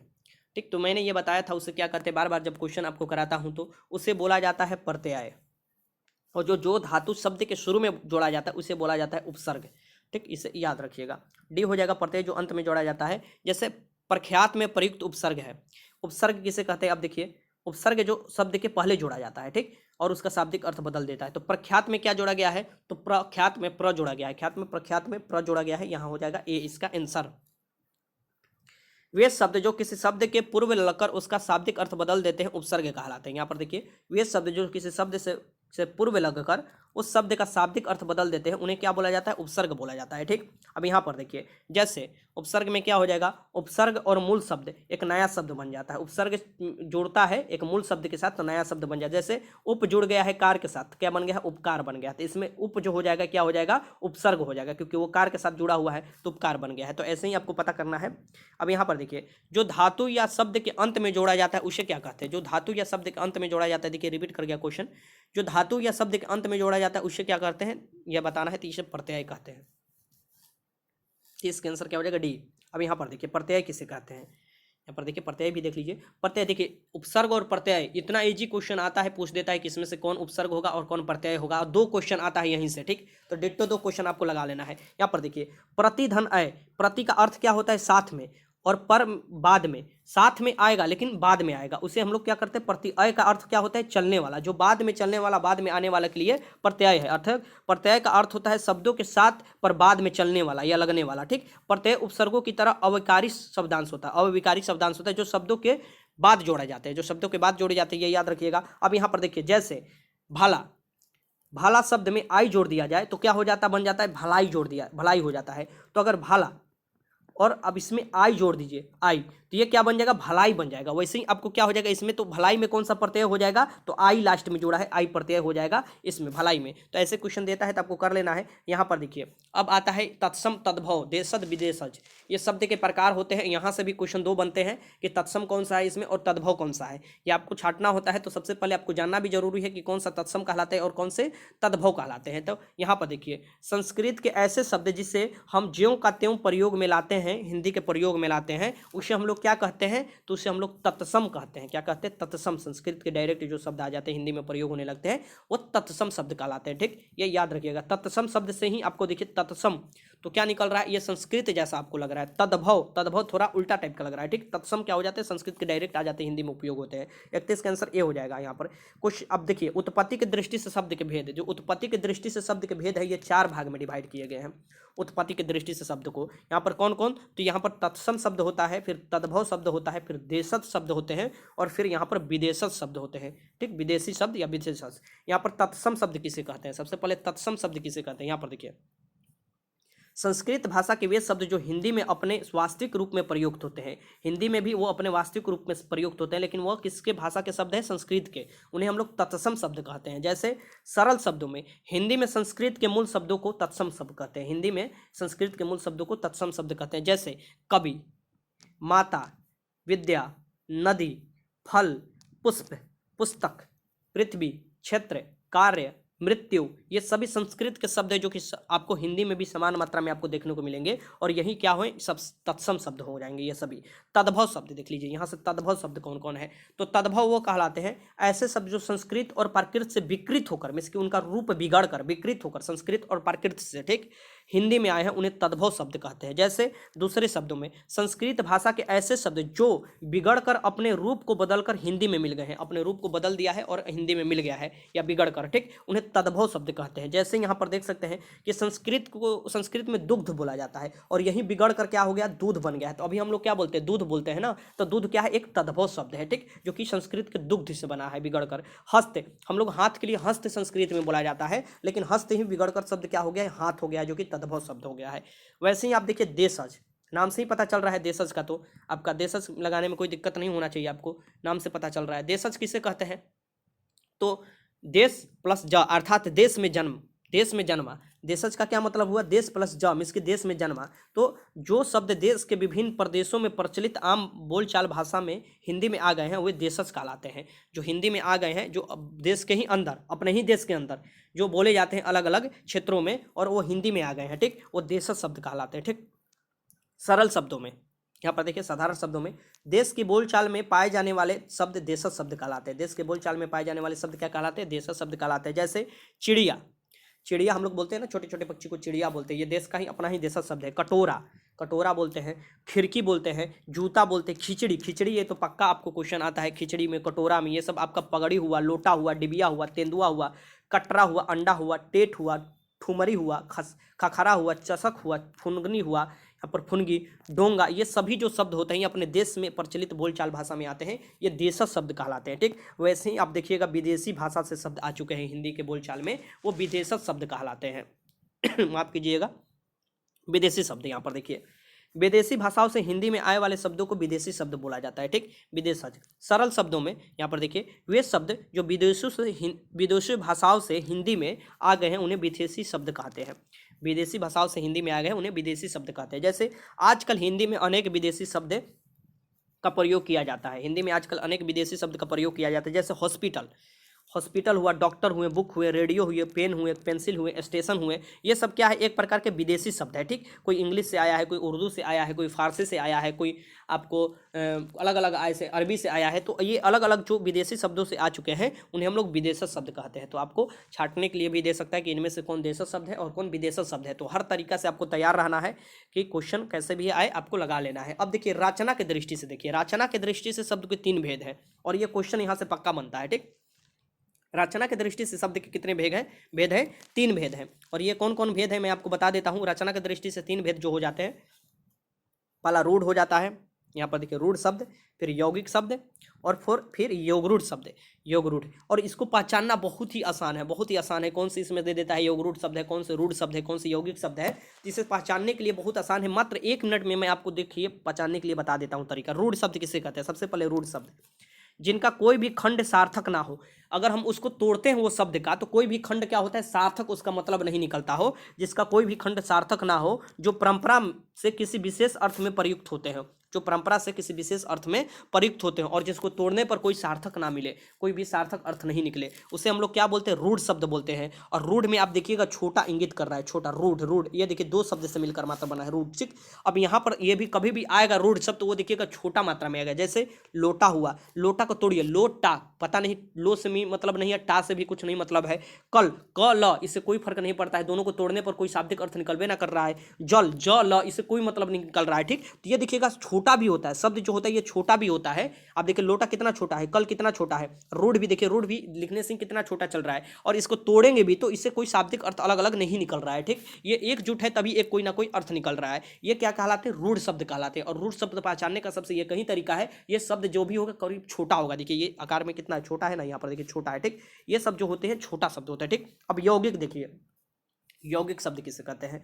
यौगिक उन शब्दों को कहते हैं जिनका खंडन सार्थक होता है, जिनका खंडन किया जाए, इसकी तोड़ा जाए तो उनका सार्थक मीनिंग निकलता है। और ये कभी भी जो होते हैं रूढ़ से बड़ा होते हैं, यौगिक जो होते हैं रूढ़ से बड़ा होते हैं, ठीक। यहाँ पर देखिए जैसे विद्यालय, विद्या धन आलय, विद्या धन आलय ही मिलकर बना है विद्यालय। तो विद्या, विद्या से ही मतलब निकल रहा है विद्या, ये भी मतलब निकल आलय, जहां पर पढ़ने जाते हैं आलय से भी। तो यहाँ पर जो दोनों को तोड़ेंगे तो दोनों का सार्थक मीनिंग भी निकल रहा है। जैसे दया सागर, दया, दया भी और सागर भी, ठीक, ये भी मीनिंग निकल रहा है दोनों का अलग अलग तोड़ने पर। तो ये जो हो जाते हैं ये यौगिक शब्द होते हैं, ठीक। तो यौगिक और अब रूढ़, यौगिक, और इसके बाद जो लास्ट आता है योगरूढ़ आता है। योगरूढ़ पहचानना और भी आसान है, बहुत ही आसान है योगरूढ़ पहचानना। तो यहाँ पर देखिए ऐसे शब्द जो यौगिक तो होते हैं, क्या होंगे? यौगिक पक्का होंगे ये, ठीक। क्यों? यौगिक होंगे पर समान अर्थों को छोड़कर विशेष अर्थ का बोध करते हैं। ये क्या करेंगे? किसी विशेष अर्थ का बोध करने लगेंगे, ये योगरूढ़ शब्द कहलाते हैं। जैसे पंकज, पंकज को तोड़िएगा, पंक धन ज, ये दोनों का मतलब निकल रहा है। तो ये एक प्रकार का योग रूढ़ है, दोनों को तोड़ने पर सार्थक मीनिंग निकल रहा है, लेकिन इसका कुछ अलग ही मीनिंग निकलेगा। पंकज, पंक जन ध, मिस की मेल से बना है, जिसका अर्थ क्या होता है? कमल होता है। तो पंकज अब जब बोलिएगा, मिस की कीचड़ में खिलने वाला फूल को ही पंकज बोला जाता है, मिस की कमल है तो ये कीचड़ में खिलता है, तो ये जो होता है पंक मिस कीचड़ होता है, ठीक, ये याद रखिएगा। तो इसका कुछ अलग विशेष अर्थ निकलता है। तो पंकज आप बोलते हैं तो किसका अर्थ निकलता है? कमल का अर्थ निकलता है। तो योगरूढ़ शब्द में किसी विशेष का अर्थ निकलता है, ठीक, ये याद रखिएगा। अब यहाँ पर निम्न में से रूढ़ शब्द कौन सा है? तो देखिए इसमें से मैंने बोला था रूढ़ आएगा तो कभी भी छोटा होगा शब्द। तो इसे आप सबसे पहले शब्द क्या कीजिएगा? वैसे शब्द को चयन कीजिएगा जो छोटा होगा। तो सबसे पहले में ही आपको क्या मार दीजिएगा? डी मार दीजिएगा, क्योंकि ये देखिए तीनों शब्द क्या है? तीनों शब्द बड़ा बड़ा है, लेकिन सबसे छोटा कौन सा होगा? पशु। और पशु को तोड़ कर देखिए कोई भी सार्थक अर्थ नहीं निकलेगा, कोई भी सार्थक अर्थ नहीं निकलेगा इनको तोड़ने पर। तो ये क्या हो जाएंगे? रूढ़ हो जाएंगे। 32 का आंसर डी हो जाएगा। मजिस्ट्रेट शब्द है, मजिस्ट्रेट जो शब्द है ये किस प्रकार का शब्द है? ये आपको बताना है। मजिस्ट्रेट जो शब्द है ये किस प्रकार का शब्द है? तो मजिस्ट्रेट चेकिंग होता है ना, बोलते हैं। तो ये कौन है? विदेशी शब्द है, विदेशी। मजिस्ट्रेट जो शब्द है विदेशी, इंग्लिश से निकला हुआ है। तो ये 33 का आंसर क्या हो जाएगा? डी हो जाएगा। और हिंदी के बोलचाल में प्रयोग होता है। निम्न में से कौन सा शब्द देशज है? ये देखिए देशज शब्द कौन सा है ये आपको बताना है। निम्न में से कौन सा शब्द देशज है? अग्नि दिया है, प्रार्थना दिया है, लोटा दिया है, खेत दिया है। ये आपको बताइए कि कौन सा देशज शब्द है। तो इसमें से जो लोटा हो जाएगा ना, ये देशज शब्द हो जाएगा, लोटा। यहाँ पर देखिए लोटा, ठीक, खिचड़ी, ये सब क्या हो जाते हैं? देशज शब्द होते हैं। आगे है क्वेश्चन कि निम्न में कौन यौगिक शब्द है? यहाँ पर देखिए यौगिक, यौगिक क्या बताए थे? जिसका विखंडन करने पर, विखंडन कीजिएगा कोई भी शब्द का तो उसका सार्थक मीनिंग निकलेगा, वो क्या कहलाएगा? यौगिक कहलाएगा, ठीक। तो यहाँ पर आप देख सकते हैं। और ये जो भी होगा ये कभी भी रूढ़ जो शब्द होगा वो सबसे छोटा होगा, उसके बाद क्या होगा? यौगिक होगा। तो यौगिक रूढ़ से ऑलवेज बड़ा होगा। तो इसमें सबसे पहले बड़ा वाला शब्द चूज कीजिएगा, बड़ा वाला शब्द चूज कीजिएगा। तो इसमें कौन सा शब्द आपको सबसे पहले आएगा? तो बड़ा वाला शब्द चूज कीजिएगा। तो यहाँ पर देखिए विद्यालय, विद्यालय आ रहा है ना, विद्यालय। तो यहाँ पर देखिए विद्यालय जो होगा विद्या धन आलय, जहाँ पर विद्या को अर्जित करने के लिए जहाँ जाया जाता है विद्यालय होता है। तो ये जो हो जाता है विद्या भी और आलय भी, ये दो शाब्दिक अर्थ निकल रहा है दोनों को विघटन करने पर। तो ये हो जाएगा विद्यालय, ठीक। ये 35 का आंसर क्या हो जाएगा? सी हो जाएगा। यहाँ पर देखिए 36 योगरूढ़ शब्द कौन सा है? अब इसमें से आपको बताना है कि इसमें से कौन योगरूढ़ शब्द है। ये बताइए योगरूढ़ शब्द इसमें से कौन हो जाएगा? ये आपको बताना है। तो योगरूढ़ शब्द जिसका अलग ही मीनिंग निकलता हो, ठीक, इसका मीनिंग विखंडन करने पर हाँ ये यौगिक तो होता है लेकिन इसका अलग ही मीनिंग निकलता है, इसलिए इसे क्या कर दिया जाता है, योग रूढ़ में डाल दिया जाता है। तो यहाँ देखिए पीला, पीला क्या हो जाएगा, तो पीला एक प्रकार का रूढ़ शब्द हो जाएगा, क्योंकि पी ला तोड़िएगा तो दोनों का मतलब नहीं निकल रहा है, तो ये क्या हो जाएगा आपको रूढ़ शब्द। घुड़सवार, घुड़सवार को तोड़िए, घोड़ा पर सवार होने वाला, घोड़ धन सवार हो जाएगा, घोड़ा पर सवार होने वाला, तो दोनों का शाब्दिक अर्थ निकल रहा है। ठीक, तो ये हो जाएगा यौगिक शब्द। ठीक, लंबोदर, लंबोदर देखिए, लंबोदर मीन्स की लंबा है उदर जिसका, लंबा है उधर जिसका मीन्स की गणेश जी, अलग ही मीनिंग निकल रहा है। तो ये क्या हो जाएगा, योगरूढ़ हो जाएगा। इसके आंसर क्या हो जाएगा, सी हो जाएगा। और नाक क्या हो जाएगा, नाक, न ना धन का, ये क्या हो जाएगा, ये आपको रूढ़ शब्द हो जाएगा। ठीक, तो ये आपको याद रखना है कि रूढ़, यौगिक और योगरूढ़ में यही अंतर है। 36 का आंसर सी हो जाएगा। अगला क्वेश्चन है सप्तऋषि, सप्तऋषि में आपको संधि विच्छेद बताना है। सप्तऋषि में, सप्तऋषि का संधि विच्छेद क्या होगा, तो ये आपको आसानी से लगा सकते हैं। सप्त धन ऋषि जो हो जाएगा सप्तऋषि हो जाएगा। सप्तऋषि तारा भी आप देखे होंगे। ठीक, तो ये आपको 27 का आंसर क्या हो जाएगा, सी हो जाएगा। क्वेश्चन नंबर 28 है कि निरर्थक का सही संधि विच्छेद क्या है। निरर्थक संधि विच्छेद से 2 क्वेश्चन आएंगे आपको। ये पूछ सकता है कि किस संधि के अंतर्गत आता है, या संधि विच्छेद से दे सकता है क्वेश्चन, तो आप प्रैक्टिस कर लीजिएगा। निरर्थक का सही संधि विच्छेद जो हो जाएगा निधन अर्थक हो जाएगा, निरर्थक, निधन अर्थक। ठीक, तो ये सी हो जाएगा। क्वेश्चन नंबर 39 देखिए कि संगम का सही संधि विच्छेद, संगम का सही संधि विच्छेद आपको बताना है, इसमें से कौन होगा, तो सम धन गम, ये सम धन गम हो जाएगा, संगम हो जाएगा। ठीक, ये आपको बी हो जाएगा। आगे चलते हैं। क्वेश्चन नंबर 40 है कि उल्लेख का सही संधि विच्छेद क्या होगा। उल्लेख का सही संधि विच्छेद आपको बताना है कि क्या होगा इसमें से, तो उल्लेख का सही संधि विच्छेद जो होगा उत्तधन लेख, लेख का हो जाएगा, उत्तधन लेख हो जाएगा। ठीक, संधि विच्छेद से मैं आपको जब पार्ट 2 का वीडियो लाऊंगा तो उसमें भी क्वेश्चन कराऊंगा, और उसमें 100 जब क्वेश्चन लाऊंगा, क्योंकि इसमें भी 100 क्वेश्चन, उसमें भी 100, टोटल 200 क्वेश्चन आप अगर कर जाते हैं तो एकदम आराम तरीका से क्वेश्चन लगाइएगा। ये वीडियो में जो है, ये मास्टर वीडियो में क्वेश्चन के साथ साथ थ्योरी भी है, इसलिए थोड़ा लंबा वीडियो होगा। ठीक, लेकिन जब वो मास्टर वीडियो आएगा जो कि आपको 100 क्वेश्चन के साथ आएगा, वो बहुत लिमिट समय में होगा और आपको प्रैक्टिस अच्छा से अच्छा क्वेश्चन हो जाएगा। अत्याचार का सही संधि विच्छेद क्या है, अत्याचार, अत्याचार का सही संधि विच्छेद आपको बताना है, इसमें से कौन सा है। ठीक, तो अत्याचार का जो सही संधि विच्छेद है अति धन अचार हो जाएगा, अति धन अत्याचार का हो जाएगा अति धन अचार। ठीक, तो 41 का आंसर हो जाएगा डी। क्वेश्चन नंबर 42 है कि सत्याग्रह का सही संधि विच्छेद बताइए। सत्याग्रह का सही संधि विच्छेद क्या हो जाएगा, सत्याग्रह, तो इसका हो जाएगा सत्य धन्य आग्रह, यही तो होता है सत्याग्रह, सत्य धन आग्रह, सत्य के लिए आग्रह करना। ठीक, तो 42 का आंसर क्या हो जाएगा, डी हो जाएगा। क्वेश्चन नंबर 43, निम्न में से कौन सा पद अव्ययभाव समास है। अब देखिए आया मजा, समास, समास 6 भेद होते हैं समास के, समास कहते किसे हैं, इसमें से अव्ययभाव समास के बारे में पूछ रहा है, तो अव्ययभाव समास किसे कहेंगे, तो ये जो हो जाएगा प्रतिदिन जो हो जाएगा अव्ययभाव समास हो जाएगा। अब हम बताएंगे आपको समास के बारे में। बहुत लड़के कंफ्यूज हो जाते हैं, समास बहुत हार्ड लगता है उनको, लेकिन मैं प्लेलिस्ट में जो वीडियो डाला हूँ समास का, अगर वो देख लेते हैं तो एक ही बार में मैं दावा करता हूँ कि समास कभी भी क्वेश्चन आप आराम से लगाइएगा। ठीक, समास का क्वेश्चन देखिए, समास कहते किसे हैं और समास को पढ़ने का सबसे बेस्ट तरीका क्या है, आसान तरीका से मैं आपको ट्रिक बताता हूँ। ठीक, देखिए 2 या 2 से अधिक शब्द मिलकर समास बनते हैं। ये आप बस बहुत बहुत मतलब साधारण भाषा में जान जाइए कि 2 या 2 से अधिक शब्द मिलने से शब्द को जो बनता है समास शब्द बनता है। समास के जो भेद होते हैं ये 6 प्रकार के होते हैं। ठीक, समास के भेद कितने होते हैं, 6 प्रकार के। संज्ञा मैंने बताया 5 प्रकार के भेद होते हैं, स्वरनाम 6 प्रकार के, कारक के 8 भेद होते हैं, और पुल्लिंग जो मिस की 2 लिंग होता है, स्त्रीलिंग और पुल्लिंग, ये याद रखिएगा। और मैंने यहाँ पर बताया यहाँ पर जो आपको समास के कितने भेद होते हैं, तो 6 भेद होते हैं, तो ये सब याद रखिएगा। पूछता है तो कितने भेद में, तो आपको आराम से लगा लेना है। ठीक, अब यहाँ पर 6 भेद में कौन, तो अव्ययभाव समास, सबसे पहले अव्ययभाव समास आता है, फिर आपको तत्पुरुष समास आता है, यहाँ पर देख सकते हैं, फिर कर्मधारय समास आता है, फिर द्विगु समास आता है, फिर द्वंद्व समास आता है, फिर बहुब्रीहि समास आता है। तो सबसे पहले अव्ययभाव समास देख लीजिए, बहुत ही ट्रिकली मैं आपको बताने वाला हूं, बस ट्रिकली आप समझ लीजिएगा। जिस समासिक शब्द का प्रथम पद प्रधान हो और दूसरा पद अवयव हो, दूसरा पद क्या हो, अवयव हो, उसे अव्ययभाव समास, क्योंकि अवयव हो दूसरा पद इसी से बनकर बना है क्या, अव्ययभाव समास। ठीक, तो प्रथम पद इसमें प्रधान होता है और दूसरा पद क्या होता है, अवयव होता है। तो क्वेश्चन ऐसे भी दे सकता है कि किन समास में प्रथम पद प्रधान होता है, तो अव्ययभाव समास में क्या होता है, प्रथम पद प्रधान होता है, ये याद रखिएगा, और दूसरा पद अवयव होता है। जैसे इसका ट्रिक क्या है, इसका ट्रिक पहचानने का यह है, मैं आपको ट्रिक जो बता रहा हूं उससे पहला ये याद रखिए, जो पहला पद हो जाएगा प्रथम पद वो छोटा होगा, ऑलवेज छोटा होगा। ठीक, फिर दूसरा में क्या होगा कि इसमें कभी ना कभी पहला पद जो होगा उसमें उपसर्ग का उपयोग किया होगा, उपसर्ग मैंने ऊपर पढ़ाया आपको, उसमें उपसर्ग का उपयोग किया होगा। ठीक, और एक ही शब्द 2 बार भी आए तो कौन सा जो समास हो जाता है, अव्ययभाव समास, एक ही शब्द जब 2 बार भी आए तो। ठीक, तो चलिए मैं आपको बताता हूं, जैसे यहाँ पर देखिए प्रत्येक, प्रत्येक में देखिए हर एक जो हो जाएगा प्र, ये यहाँ पर देखिए पर क्या हो जाएगा, एक प्रकार का प्र आपको हो जाएगा उपसर्ग हो जाएगा, जो कि आपको शब्द के पहले लगा है। परोपकार, परोपकार दूसरे को उपकार, ये भी आपको क्या परोपकार जो हो जाएगा ये अव्ययभाव में हो जाएगा। आजीवन देखिए आज जो हो जाएगा इसमें क्या हो जाएगा, एक प्रकार का उपसर्ग है जो जीवन में लगा है, ठीक। तो ये जिसमें सबसे पहले उपसर्ग मिलता है वो क्या हो जाते हैं, अव्ययभाव समास हो जाते हैं। यथा पुरुष, यथा देखिए यथा रूप, रूप में लगा है यथा, यथा भी एक प्रकार का क्या उपसर्ग है।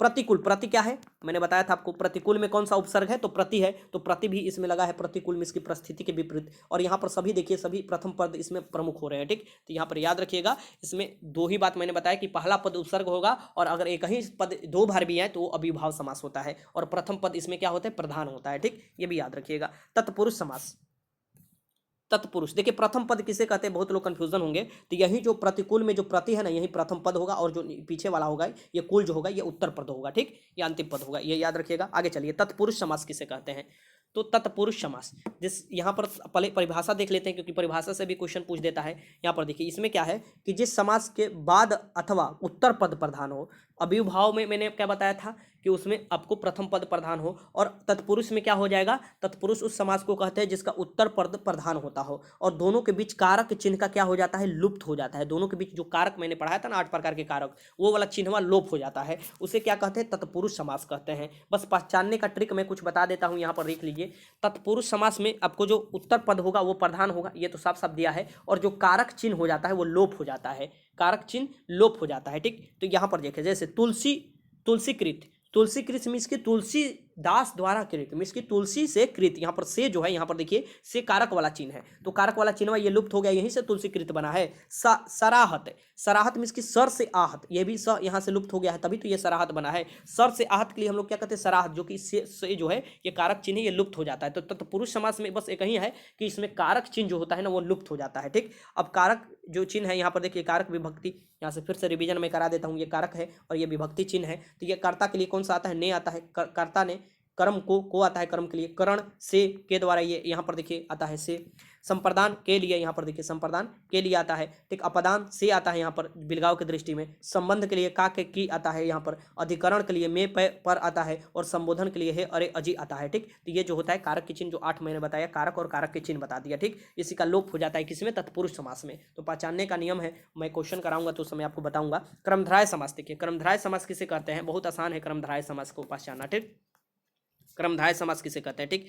तो जिस समस्त पद का उत्तर पद प्रधान हो, यहाँ पर देखिए समस्त पद का, इसमें भी उत्तर पद प्रधान हो तथा पूर्व पद और उत्तर बीच के बीच अपमान और अपमेय का, अपमान और अपमेय अथवा यहाँ पर देखिए विशेषण और विशेष्य का संबंध होता है, इसमें भी उत्तर पद प्रधान होता है, लेकिन इनमें जो दोनों पद हैं, दोनों पद के बीच विशेषण और विशेष्य का संबंध होता है, उसे क्रमधारय समास कहते हैं। दूसरे शब्दों में देख लीजिए, कर्ता तत्पुरुष को ही क्रमधारय समास करते हैं, कर्ता तत्पुरुष को ही हम लोग क्या कहते हैं, क्रमधारय समास कहते हैं। इसे पहचानने का सबसे मस्त तरीका क्या है, यहाँ पर देखिए कि विग्रह करने पर दोनों पद के मध्य क्या आता है जो आता है, या के समान आता है। अगर आप विग्रह कीजिएगा ये, तो इसके दोनों पदों के बीच उत्तर पद और प्रथम पद दोनों के पद में, इसके उत्तर पद और प्रथम पद दोनों पद के बीच में कौन सा आएगा, है जो आएगा, या के समान आदि शब्द आते हैं, इन्हें हम लोग क्या बोल सकते हैं, तो ये क्रमधारय समास होते हैं। तो इसका अब ट्रिक बता देते हैं। पहला पद क्या होगा, विशेषण होगा।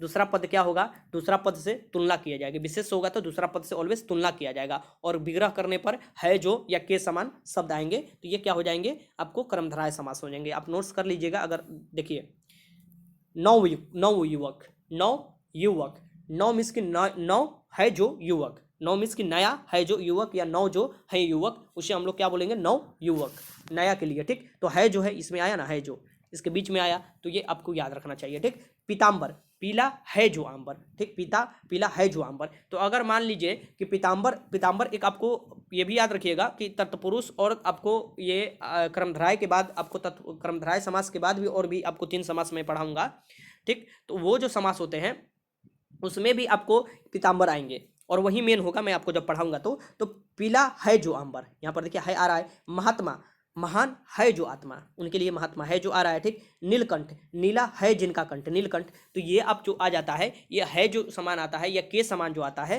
ठीक। तो वो जो आता है ये आपको क्रमधारय समास के अंतर्गत आता है। द्विगु समास को पहचानना बहुत ही आसान है, एक ट्रिक में मात्र आप पहचान लेंगे। ये कौन से, तो जिसका पूर्व पद संख्यावाचक विशेषण हो, जिसका पूर्व पद क्या हो, संख्यावाचक विशेषण हो, उसे द्विगु समास कहते हैं। जैसे त्रिलोक, तीन आया, किस, 3 लोगों का समाहार, त्रिलोक। ये देखिए पूर्व पद क्या हो जाएगा, 3 आ रहा है, तो जिसका पूर्व पद संख्यावाचक विशेषण हो। जैसे 3 रंगों का समूह के लिए क्या होता है, तिरंगा होता है, तिरंगा। तो यहाँ पर 3 आ रहा है। चौराहा, चौराहा में क्या होता है, 4 आकर राह मिलते हैं, ऐसे ऐसे चौराहा। तो ये भी चौ लग गया है, तो ये भी क्या हो जाएंगे, ये आपको द्विगु समास हो जाएंगे। तो द्विगु समास में क्या होता है, प्रथम पद जो होते हैं ये संख्यावाचक विशेषण होते हैं। नवरात्रि, यहाँ पर देखिए नवरात्रि, तो नवरात्रि 9 दिनों की रात्रि को ही हम लोग क्या बोलते हैं, नवरात्रियों के समूह को नवरात्रि। तो 9 यहाँ पर आया है। पंचरत्न, देखिए 5 यहाँ पर आया है, 5 रत्नों का समूह पंचरत्न। दोपहर, दो पहरों का समूह को दोपहर, जिसे इसकी सबसे उत्तर पद जो पूर्व पद होता है वो संख्यावाचक विशेषण आता है, बस इतना याद रखिएगा, संख्यावाचक आएगा। यहाँ पर आप द्वंद्व को 2 से जोड़ सकते हैं, द्वंद्व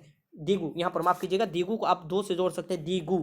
इसकी 2 क्या है, संख्या है, तो इसके ही समय आपको जो जिसके आपको पूर्व पद में संख्यावाचक विशेषण आता होगा वो द्विगु समास हो जाएगा। इसके बाद द्वंद्व आता है। द्वंद्व नाम से ही चल रहा है, द्वंद्व नाम से पता चल रहा है आपको कि द्वंद्व समास किसे कहते होंगे। तो इस समास पद में 2 पद होते हैं, जो समास में 2 पद होते हैं, समास पद में 2 पद होते हैं, दोनों पदों की प्रधानता होती है। इसमें क्या होता है कि दोनों पद प्रधान होते हैं। तो ऐसे भी क्वेश्चन दे सकता है कि कौन से समास में दोनों पद प्रधान होते हैं, तो द्वंद्व समास में दोनों पद प्रधान होते हैं। ठीक, इनका विग्रह करने के लिए और एवं, तथा, या, अथवा शब्दों का प्रयोग किया जाता है। कभी भी विग्रह होगा इनका तो और भी आ जाएगा, एवं भी आ जाएगा, तथा भी आ जाएगा, अथवा भी आ जाएगा। ठीक, ये क्या हो जाता है, द्वंद्व समास हो जाते हैं। ठीक, और द्वंद्व समास में ऑलवेज देखिएगा कि बीच में जब हाइफन का चिन्ह का उपयोग किया जाएगा यहाँ पर, तो ये देखिएगा एक दूसरे के विपरीत भी होते हैं, एक दूसरे के विपरीत भी होते हैं, ये याद रखिएगा। जैसे नर के विपरीत नारी, तो नर और नारी यहाँ पर बीच में आया, नर हाइफन के लिए और पढ़ा जाता है, तो ये आपको क्या हो जाएगा, द्वंद्व समास हो जाएगा। ठीक, और ये नर के उल्टा क्या हो जाएगा, नारी हो जाएगा। लेन के देन क्या हो जाएगा, देन हो जाएगा। तो लेन और देन यहाँ पर देख सकते हैं।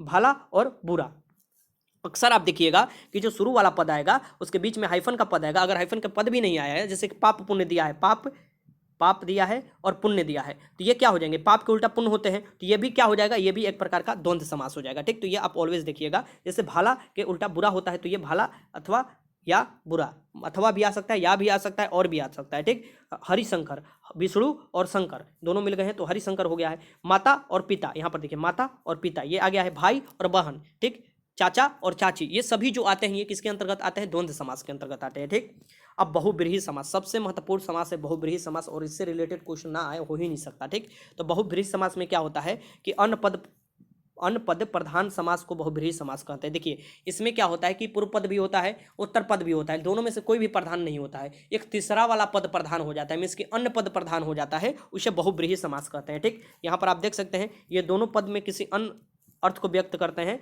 वह किसी अन्य संज्ञा के विशेषण की भांति कार्य करते हैं। ठीक, जैसे दशानन, दशानन हम बोलेंगे तो सबसे पहले हमारे दिमाग में क्या आएगा, ठीक, पहले हमारे दिमाग में आएगा कि इसका तो 10 आ रहा है, तो ये तो द्विगु समास हो जाना चाहिए, 10 आ रहा है क्योंकि 10। लेकिन यहाँ पर क्या करना है आपको, यहाँ पर ध्यान से देखना है कि ये दशानन बोल रहा है कि 10 है आनंद जिसके, अर्थात भी यहाँ पर होता है, अर्थात मीन्स कि अलग किसी और की ओर इंगित करता है। ठीक, तो अर्थात रावण। ठीक, पंचानन, 5 है मुख जिनके, जैसे शंकर जी। गिरिधर, गिरि धारण करने वाला, जैसे श्री कृष्ण जी। ठीक, चतुर्भुज, 4 है भुजाओं जिनके, विष्णु जी। ठीक, गजानन, गज है समान मुख वाला, गज के समान मुख वाला, शुण वाला। ठीक, तो ये आपको क्या हो जाएंगे, भगवान गणेश जी हो जाएंगे। ठीक, ये जो हो जाएंगे यहाँ पर जो अलग ही अर्थ निकल रहा है, ये आपको क्या हो जाता है, तो ये जो समास हो जाता है ये हो जाता है आपको बहुब्रीहि समास के अंतर्गत आता है। ठीक, जिसका कोई अलग ही अर्थ निकल रहा है। सरोज, तालाब से जन्म लेने वालों को क्या बोला जाता है, सरोज बोला जाता है। जैसे कमल, इसका अर्थ कमल निकलेगा। ठीक, महादेव, देवों में महान जो भगवान शिव हैं उनके लिए उपयोग होता है। पंकज, कीचड़ में जन्म लेने वाला, जैसे कमल। ठीक, तो इसमें आपको याद रखना। दशांतर में कौन सा समास है ये आप बताइए। समास मैंने आपको पढ़ाया। देशांतर, देशांतर नाम से ही पता चल रहा है, देशांतर, सोचिए, कुछ समय देता हूं मैं आपको। देशांतर में कौन सा समास है, तो ये हो जाएगा यहाँ पर तत्पुरुष समास। तत्पुरुष, इसका दूसरा पद प्रधान होता हो और कारक चिन्ह का लोप होता हो, तो 10 का अंतर वाला, 10 का अंतर वाला को ही हम लोग क्या बोलते हैं, दशांतर कहेंगे। तो का वाला लोप हो गया है। ठीक, तो ये दशांतर होगा। ठीक, 10 का अंतर वाला। यहाँ पर देखिए क्वेश्चन नंबर 45 है कि साग पात में कौन सा समास है, ये तो आप लगा ही लीजिएगा, मैंने बोला था बीच में हाइपन का चिन्ह आएगा। तो साग पात में कौन सा समास है, तो ये हो जाएगा आपको द्वंद्व समास। माता पिता, भाई बहन, साग पात, पाप पुण्य, भला बुरा, ये सभी हो जाएंगे द्वंद्व समास में। ठीक, आगे देखिए 16 है कि नील कमल में कौन सा समास है। नील कमल जो है इसमें कौन सा समास है ये आपको बताना है। तो नील कमल में जो समास है ये आपको है कर्मधारय समास। कर्मधारय समास है, ये आपको याद रखिएगा। नील कर्म, मैंने क्या बोला था कि पहला पद इसका क्या होगा, विशेषण होगा और दूसरे पद से तुलना होगा। तो नीला है जो कमल, इसके समान या जो के समान आएगा, के समान के शब्द आएगा तो नीला है जो समान। ठीक, ये आपको आ रहा है कमल, उसे नील कमल, तो है जो आ रहा है शब्द इसमें, ये याद रखिएगा। भाई बहन में कौन सा समास है, ये आपको आराम से लगा लेना है, भाई और बहन। ठीक। तो भाई बहन में कौन सा समास है, तो यहीं आपको द्वंद्व समास हो जाएगा, ये ए वाला हो जाएगा। आगे चलते हैं। क्वेश्चन नंबर 48 है कि पीताम्बर में कौन सा समास है, तो पीला है आंबर जिसके, ये किसके लिए प्रयोग होता है, पीला है आंबर, जिनका पीला है आंबर उनके लिए पीताम्बर उपयोग होता है। तो ये हो जाएगा भगवान विष्णु के लिए उपयोग होता है। तो ये कौन सा हो जाएगा, एक अलग ही अर्थ निकाल रहा है भगवान विष्णु का, तो ये हो जाएगा बहुब्रीहि समास। ठीक। तो इसका आंसर क्या हो जाएगा यहाँ पर 48 का आंसर क्या हो जाएगा, ए हो जाएगा। क्वेश्चन नंबर 49 है कि युधिष्ठिर में कौन सा समास है, युधिष्ठिर में कौन सा समास है ये आपको बताना है। तो युधिष्ठिर में जो समास हो जाएगा ये बहुब्रीहि समास हो जाएगा। कौन से, युद्ध में है जो बार बार विजय प्राप्त करती युधिष्ठिर। ठीक। तो ये आपको क्या हो जाएगा, बहुब्रीहि इसमें भी हो जाएगा। ठीक। आगे चलते हैं। क्वेश्चन नंबर 50 है कि द्विगु समास का उदाहरण है। द्विगु, द्विगु दो आपको मैंने बताया था, संख्यावाचक विशेषण आएगा शुरू में, तो द्विगु समास का उदाहरण इसमें कौन हो जाएगा, तो ये हो जाएगा त्रिभुवन। त्रिभुवन जो होगा ये द्विगु समास के उदाहरण हो जाएगा। ठीक। 50 का आंसर डी। अब यहाँ पर आंसू का बहुवचन, देखिए बहुवचन पढ़ना है आपको, वचन में आपको एक वचन बहुवचन होता है। ठीक। तो यहाँ पर बहुवचन इसमें कौन होगा, आंसू का बहुवचन अब बताना है इसमें से कौन सा हो जाएगा। ठीक। तो ये बताइए, ऑप्शन आपके सामने है सब। आंसू का बहुवचन जो हो जाएगा आंसुओं हो जाएगा। ठीक। सी हो जाएगा। ठीक। चलिए हम वचन के बारे में पढ़ लेते हैं। संज्ञा स्वरनाम विशेषण और क्रिया के जिस रूप से संख्या का बोध हो उसे हम लोग वचन कहते हैं। फिर से, संज्ञा स्वरनाम विशेषण या क्रिया के जिस रूप से कि संख्या का बोध होता है उसे हम लोग वचन कहते हैं। ठीक। जैसे तालाब में मछलियाँ तैर रही है। ठीक। मछलियाँ क्या कर रही है, तैर रही है। माली पौधे सींच रहा है, पौधे क्या कर रहे हैं, सींच रहा है। ठीक। तो वचन दो प्रकार के होते हैं। ठीक। दो प्रकार के कौन कौन होते हैं, एक वचन होता है और एक बहुवचन होता है। ठीक। एक वचन बहुवचन, हिंदी में दो ही वचन होते हैं। हिंदी में दो लिंग होते हैं, स्त्रीलिंग पुल्लिंग, और हिंदी में दो वचन होते हैं, एक वचन बहुवचन। एक वचन किसे कहते हैं, तो शब्दों के जिस रूप से वस्तु का एक का बोध होता है, एक वस्तु का बोध होता है उसे एक वचन कहते हैं। शब्दों के जिस रूप से वस्तु के एक वस्तु का बोध होता है उसे एक वचन। स्त्री, घोड़ा, नदी, रुपया, लड़का, गाय, सिपाही, बच्चा, कपड़ा, माता, माला, पुस्तक, टोपी, बंदर, मोर आदि, इससे एक वस्तु, गाय भी बोल रहे थे एक गाय का बोध हो रहा है, सिपाही भी सिपाही एक का हो रहा है, कपड़ा भी कपड़ा एक, स्त्री भी एक स्त्री का। वहीं बहुवचन में क्या होता है, यहाँ पर देखिए, शब्द के जिस रूप से एक या अधिक वस्तु या व्यक्ति का बोध होने का हो तो उसे बहुवचन कहते हैं। ठीक। यहाँ पर शब्द के जिस रूप से अधिक व्यक्ति और वस्तु के होने का ज्ञान या बोध होता हो उसे हम लोग बहुवचन कहते हैं। जैसे स्त्रियाँ, स्त्रियाँ बोलेंगे तो यहाँ पर बहुत स्त्रियाँ आ जाएंगी। घोड़े बोलेंगे तो बहुत से घोड़े हो जाएंगे। नदियाँ बोलेंगे तो बहुत से नदी आ जाएंगे उसमें। रुपये बोलेंगे तो बहुत से रुपया हो जाएगा। लड़का एक होगा, लेकिन लड़के बोलेंगे तो बहुत से लड़के हो जाएंगे। गाय एक, गाय यहाँ पर दिया, गाय बोलेंगे तो एक गाय होगा, गाय बोलेंगे तो बहुत से हो जाएंगे। तो ऐसे कर कर आपको देख लेना है, ये एक वचन बहुवचन होता है। आगे क्वेश्चन देखते हैं, कौन सा शब्द बहुवचन इसमें से है ये बताना है आपको। इनमें से कौन सा शब्द बहुवचन है ये आपको बताना है, जल्दी से बताइए। तो इनमें से जो शब्द हो जाएगा बहुवचन में ये हो जाएगा आपका प्राण। प्राण जो होता है ऑलवेज बहुवचन में होता है, ये याद रखिएगा। तो 52 का आंसर बी हो जाएगा। क्वेश्चन नंबर 53 है कि पशु शब्द का विशेषण क्या है। पशु शब्द का विशेषण क्या होगा ये आपको बताना है। तो पशु शब्द का विशेषण जो हो जाएगा ये पाश्विक होगा। पाश्विक जो हो जाता है ये पशु शब्द का विशेषण होता है। ठीक। क्वेश्चन नंबर 54 है कि अमृत का प्रवाची, देखिए प्रवाची शब्द आएगा आपको क्वेश्चन, और विलोम शब्द से क्वेश्चन आएंगे। ठीक। तो प्रवाची शब्द भी विलोम, प्रवाची मिस होता है समानार्थक शब्द, और विलोम शब्द मिस होता है आपको सीधे उल्टा वाला शब्द। ठीक। तो प्रवाची शब्द, अमृत का प्रवाची क्या होगा ये आपको बताना है, बहुत वीआईपी क्वेश्चन है। अमृत का प्रवाची होता है सुधा। ठीक। क्या होता है, सुधा होता है। 54 का आंसर क्या हो जाएगा, बी हो जाएगा। क्वेश्चन नंबर आपको 55 देखिए कि अनिल का प्रवाची शब्द है। अनिल का प्रवाची शब्द क्या है ये आपको बताना है कि अनिल का प्रवाची शब्द क्या है। तो अनिल का जो प्रवाची शब्द है या समानार्थक शब्द है ये पवन हो जाएगा। अनिल को ही पवन बोला जाता है। ठीक। ये याद रखिएगा। शिव का प्रवाची शब्द क्या है, यहाँ पर देखिए क्वेश्चन है, शिव का प्रवाची शब्द क्या है। ठीक। तो शिव का प्रवाची शब्द क्या होता है, तो पिनाकी जो होता है ये शिव का प्रवाची शब्द होता है। ठीक। ये भी याद रखिएगा। क्वेश्चन नंबर 57 है कि किरण का प्रवाची शब्द क्या होगा। किरण का प्रवाची शब्द क्या होगा ये देखिए, किरण का प्रवाची शब्द यहाँ पर देखिए ऑप्शन दिया हुआ है। तो किरण का प्रवाची शब्द जो हो जाएगा ये हो जाएगा आपका प्रभा। प्रभा हो जाएगा। ठीक। आगे चलते हैं। क्वेश्चन देखिए, क्वेश्चन आगे है कि धरती का प्रवाची शब्द क्या होगा। धरती का प्रवाची शब्द बताना है आपको क्या होगा। तो धरती का जो प्रवाची शब्द होगा ये हो जाएगा अचला। चला हो जाएगा, ये आपको धरती का प्रवाची शब्द होता है अचला। ठीक। ये भी याद रखिएगा। 58 का आंसर क्या हो जाएगा, डी हो जाएगा। आगे देखते हैं क्वेश्चन। क्वेश्चन नंबर 59 है कि अंधकार का प्रवाची शब्द क्या होता है। तो अंधकार का प्रवाची शब्द आपको बताना है कि क्या होता है। तो यहाँ पर देखिए चारों ऑप्शन मैं आपको बता रहा हूँ। तो अंधकार का जो प्रवाची शब्द होता है ये होता है तिमिर। तिमिर जो होता है ये अंधकार का प्रवाची शब्द होता है। ठीक। तिमिर। देखिए प्रवाची और आपको विपरार्थक से और भी मैं क्वेश्चन आपको कराने वाला हूं। जब 100 क्वेश्चन लाऊंगा तो उसमें 10-10 क्वेश्चन प्रवाची और 10 विपरार्थक का क्वेश्चन रहेगा, जो कि बहुत महत्वपूर्ण रहेगा, जो बार बार पूछा जाता है। और बाकी आप भी कोई अगर बुक पढ़ते होंगे तो वहां से प्रवाची विपरार्थक देख लीजिएगा, वहां से क्वेश्चन आता है। असुर का प्रवाची शब्द नहीं है, यह पूछ रहा है कि कौन सा असुर का प्रवाची शब्द नहीं है। ठीक। तो असुर प्रवाची शब्द नहीं है, असुर का इसमें से बताना है, तो असुर का प्रवाची शब्द यक्ष जो हो जाएगा ये नहीं है। बाकी धनुष, दानव, दैत्य ये जो है सभी असुर का प्रवाची शब्द होता है। ठीक, तो ये याद रखिएगा, यक्ष जो होता है ये असुर का प्रवाची शब्द नहीं है। भागीरथी का प्रवाची शब्द है, ये आपको बताना है कि भागीरथी का प्रवाची शब्द कौन सा इसमें है। भागीरथी का प्रवाची शब्द बताइए कौन सा इसमें है। तो भागीरथी का प्रवाची शब्द जो हो जाएगा ये गंगा हो जाएगा। ठीक, पी हो जाएगा। क्वेश्चन नंबर आगे देखते हैं कि ज्येष्ठ का विलोम शब्द क्या होता है। ज्येष्ठ, ज्येष्ठ होता है ना, विलोम शब्द यहाँ से शुरू होता है, विपरार्थक शब्द। तो ज्येष्ठ का विलोम शब्द क्या होगा ये आपको बताना है। तो ज्येष्ठ का विलोम शब्द होता है कनिष्ठ। ज्येष्ठ में बड़ा होता है, कनिष्ठ में छोटा होता है, तो कनिष्ठ हो जाएगा। ठीक है, 62 के आंसर ए हो जाएगा। क्वेश्चन नंबर 63 है कि विस्तार का विलोम शब्द क्या होगा। विस्तार जो है इसका विलोम शब्द क्या होगा ये आपको बताना है। ठीक, विस्तार का विलोम शब्द क्या होगा। तो विस्तार का जो विलोम शब्द होगा यह संक्षेप होगा। आगे चलते, क्वेश्चन नंबर 64 है कि सूक्ष्म का विलोम शब्द है। सूक्ष्म का विलोम शब्द क्या होगा ये बताना है आपको। तो सूक्ष्म का विलोम शब्द हो जाएगा स्थूल। स्थूल हो जाता है सूक्ष्म का विलोम शब्द, ये याद रखिएगा। 64 के आंसर डी हो जाएगा। विलोम, और आपको देखिएगा कि विलोम शब्द और परवाची शब्द से जब भी क्वेश्चन देता है तो थोड़ा दिमाग को इत्मीनान से ठंडा रखकर क्वेश्चन बनाइएगा। ठीक, क्योंकि बार बार इसमें लड़के गलत कर देते हैं। अधुनातन का विलोम शब्द क्या होगा। अधुनातन का विलोम शब्द बताइए क्या होगा।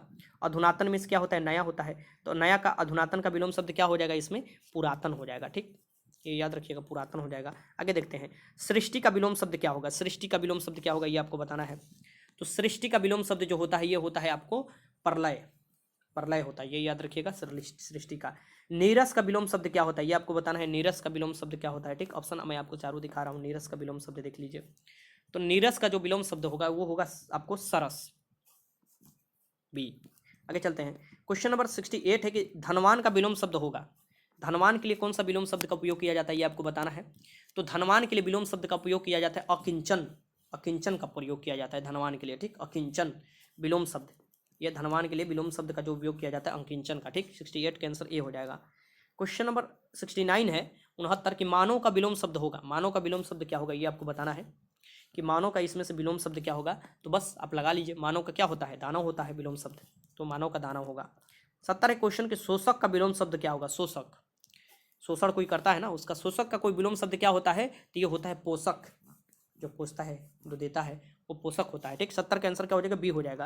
क्वेश्चन नंबर 71 है कि जो पहले कभी ना हुआ हो। अब ये होता है कि अनेक शब्दों के लिए एक शब्द, दो क्वेश्चन यहाँ से आते हैं कि अनेक शब्दों के लिए एक शब्द चुनने के लिए, तो यहाँ से भी दो क्वेश्चन आते हैं। ठीक, तो 10 क्वेश्चन यहाँ से भी मैं आपको करा दे रहा हूँ। ठीक, तो जो पहले कभी नहीं हुआ हो उसके लिए एक शब्द का आपका चयन करना है। ठीक, जो पहले कभी नहीं हुआ हो, ये आपके सामने ऑप्शन है। जो कभी नहीं हुआ हो, जो पहले, इसके लिए क्या हो जाएगा, तो ये हो जाएगा यहाँ पर अभूतपूर्व। अभूतपूर्व जो कभी नहीं हुआ हो। ठीक, तो 71 का आंसर भी हो जाएगा। क्वेश्चन नंबर 72 देखिए, समय की दृष्टि से अनुकूल। समय की दृष्टि से अनुकूल के लिए आपको बताना है क्या होगा। तो समय की दृष्टि से अनुकूल के लिए जो शब्द होता है, इसकी एक शब्द हो जाएगा समयानुकूल। समयानुकूल होता है। ठीक, ये याद रखिएगा। 72 का आंसर क्या हो जाएगा यहाँ पर, डी हो जाएगा। क्वेश्चन नंबर 73 भी देख लीजिए, जो सब कुछ जानता हो। जो सब कुछ जानता हो उसके लिए कौन सा होगा इसमें से आपको बताना है। तो जो सब कुछ जानता हो उसके लिए क्या हो जाएगा, ये स्वर्ग हो। इसकी सब लोग सब कुछ जानता, स्वर्ग। ठीक, यहाँ पर हो जाएगा स्वर्ग। ये स्वर्ग वो मत समझिएगा, स्वर्ग वो वाला स्वर्ग नहीं। ठीक, स्वर्ग होगा इसकी जो सब कुछ जानता है।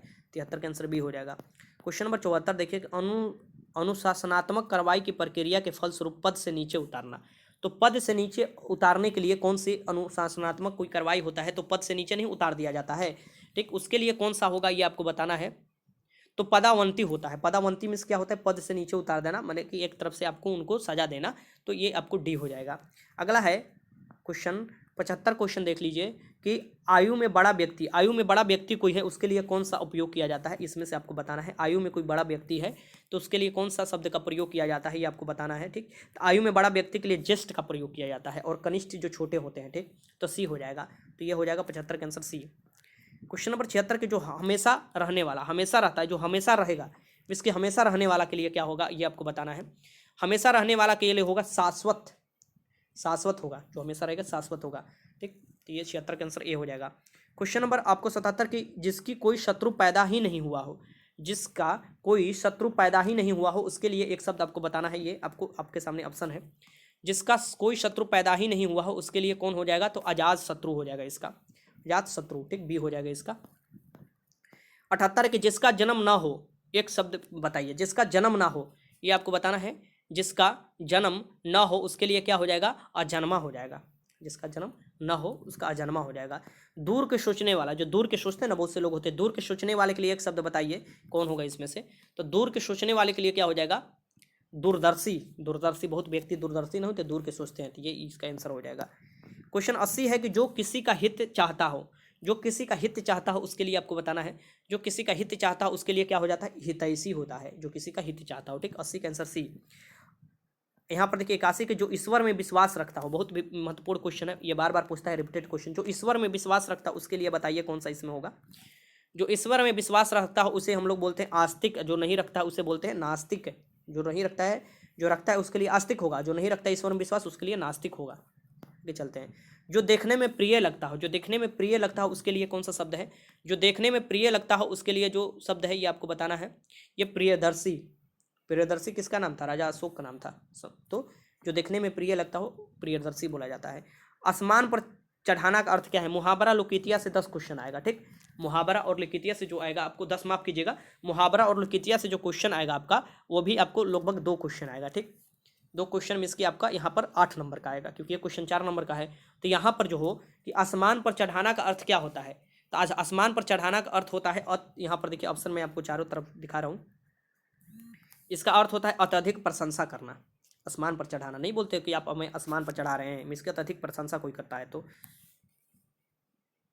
क्वेश्चन नंबर 84 देखिए कि आंख की किरकिरी होने का अर्थ क्या है। आंख का किरकिरी होने का अर्थ क्या है, तो ये इसका अर्थ होता है अप्रिय लगना। अप्रिय लगना मीन्स की आंख की किरकिरी होने का अर्थ होता है। ठीक, आगे चलते हैं। क्वेश्चन नंबर 85 की लाल पीला होने का अर्थ क्या है। लाल पीले होने का अर्थ क्या है ये आपको बताना है। लाल पीले होने का अर्थ क्या है ये आपको बताना है। तो इसका अर्थ होता है क्रोध करना, क्रोध करना। लाल पीले नहीं बोला जाता कि लाल पीला हो गया। ठीक, तो ये होता है क्रोध करना। 85 के आंसर बी हो जाएगा। क्वेश्चन नंबर देखिए, अब अगला मुहावरा कुछ देख लेते हैं, कुछ मुहावरा देख लेते हैं आप, और कुछ लिखितिया जो बार बार पूछता है। जैसे अक्ल का दुश्मन, अक्ल के दुश्मन किसे बोला जाता है, मूर्ख को बोला जाता है। ठीक, आंखें खुलना, आंखें खुलना का मतलब होता है सचेत होना। ठीक, आसमान से बातें करना, आसमान से बातें करने का मतलब होता है बहुत ऊंचा होना, बहुत ऊंचा होना। मिस की आसमान से बातें करना, मिस की इधर आपको मुहावरा दिया है, इसका अर्थ इधर दिया है। ठीक, ईस्ट इंडिया, माफ कीजिएगा, ईंट से ईंट बजाने का अर्थ क्या होता है, हम सोचे ईस्ट इंडिया कंपनी आ गया। ईंट से ईंट बजाने का अर्थ क्या होता है, पूरी तरह से नष्ट करना। ईस्ट ईंट से बताने का अर्थ क्या होता है, पूरी तरह से नष्ट कर देना। ठीक, ये याद रखिएगा। आंख दिखाने का अर्थ क्या होता है, आंख दिखाना मीन्स की गुस्से से देखना। ठीक, आंख खुलना का अर्थ क्या होता है, आंख खुलना का अर्थ होता है होश आना। आंख खुलना का अर्थ होश आना। आंख का काटा, आंख का काटा होने का अर्थ होता है अप्रिय व्यक्ति होना। ठीक, ये याद रखिएगा। उड़ती चिड़िया पहचानने का अर्थ क्या होता है, बहुत लोग बोलते हैं कि हम उड़ती चिड़िया को भी पहचान लेते हैं। तो मीन्स की रहस्य की बात दूर से जान लेना, रहस्य की बात दूर से ही जान लेना। ठीक, 19-20 का अंतर होने का मतलब क्या होता है, बहुत कम का अंतर होना। नहीं बोला जाता कि हम और हमारे भाई में 19-20 का अंतर है, मीन्स की बहुत कम का अंतर है। ठीक, ये 19-20 अंतर होना। उल्टी गंगा बहने का मतलब क्या होता है, उल्टी मीन्स अनहोनी हो जाना। उल्टी गंगा बहने का मतलब क्या होता है, अनहोनी हो जाना। घर करने का मतलब क्या होता है, घर करना का मतलब कहीं बस जाना। ठीक, अंगूठा चूमना का मतलब क्या होता है कि खुशामद करना। अंगूठा चूमना का मतलब खुशामद करना। पहले के राजा महाराजा जो होते थे ना, उनके हाथ ही अंगूठा चूमा जाता था ना, इसको उनका खुशामद की करना होता है। पीठ ठोकने का अर्थ क्या होता है, पीठ ठोकना का अर्थ होता है शाबाशी देना। पीठ ठोकना का अर्थ क्या होता है, शाबाशी देना होता है, ये याद रखिएगा। अपने पाँव पर कुल्हाड़ी मारने का अर्थ क्या होता है, तो अपने हानि अपने ही करना, मीन्स की अपनी हानि अपने करना। अपने पाँव पर कुल्हाड़ी मारने का अर्थ होता है अपनी हानि अपने ही करना। ठीक, 14 के आंसर ये हो जाएगा। मीन्स की अगर ये देता है कि अपने पाँव पर कुल्हाड़ी मारने का अर्थ क्या होगा, ऑप्शन में रहेगा कि अपनी हानि अपने ही करना, तो ये वाला आंसर आप लगा लीजिएगा। आवाज़ उठाना का मतलब क्या होता है, आवाज़ उठाना का मतलब होता है विरोध करना। आवाज़ उठाना का मतलब विरोध करना, किसी के आपको किसी के लिए आवाज़ उठाते हैं मीन्स की उसका विरोध करते हैं। ठीक, कमर कसना का मतलब क्या होता है, तो कमर कसना का मतलब कि आप एग्जाम के लिए कमर कस लिए हैं, मीन्स की तैयार है, तैयारी करना, ये याद रखने का, तैयार करना।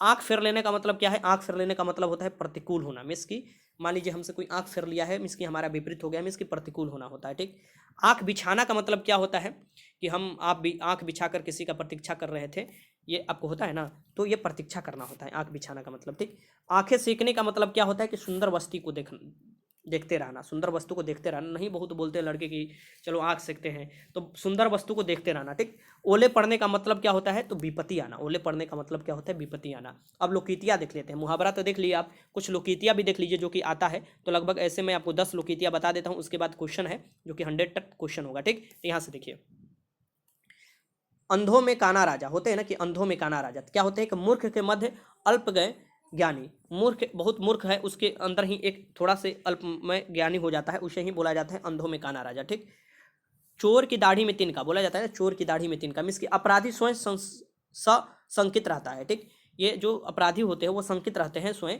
ये याद रखिएगा, चोर की दाढ़ी में तिनका। ठीक, गरीबी में आटा गिला, गरीबी में आटा गिले का अर्थ होगा विपत्ति पर विपत्ति आना। ठीक, एक तो गरीबी है उसमें भी आटा गिला मीन्स की विपत्ति पर विपत्ति आना।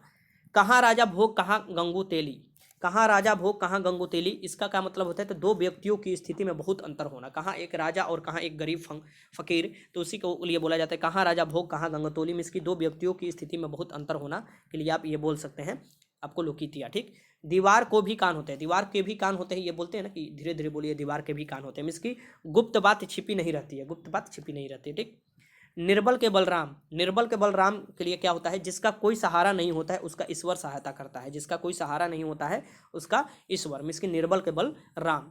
एक और एक 11 होते हैं, मीन्स की एक और एक 11 होते हैं, ये किसके लिए उपयोग किया जाता है, तो मेल से शक्ति में वृद्धि होती है, एकता के लिए ये किया जाता है, मेल से शक्ति में वृद्धि होती है। ठीक, इसका अर्थ यही हुआ। डूबते को तिनके का सहारा, डूबते को तिनके का सहारा, तो इसका होता है विपत्ति काल में थोड़ी सी मदद बहुत होती है, विपत्ति काल में थोड़ी सी मदद क्या होती है, बहुत होती है, ये हो जाता है। ठीक, बंदर क्या जाने अदरक का स्वाद, ये बताइए बंदर क्या जाने अदरक का स्वाद के लिए क्या होगा, तो ये आपको हो जाएगा कि वस्तु विशेष का महत्व मूर्ख नहीं समझता है, वस्तु विशेष का महत्व जो है वो मूर्ख नहीं समझता है। ठीक, 100 सुनार की एक लुहार की, ये बताइए इस लोकितिया का अर्थ क्या होता है, 100 सुनार की एक लुहार की, तो बलवान की चोट कमजोर की सैकड़ों चोट के बराबर होती है, बलवान की चोट कमजोर की सैकड़ों चोट की बराबर होती है, ये याद रखिएगा।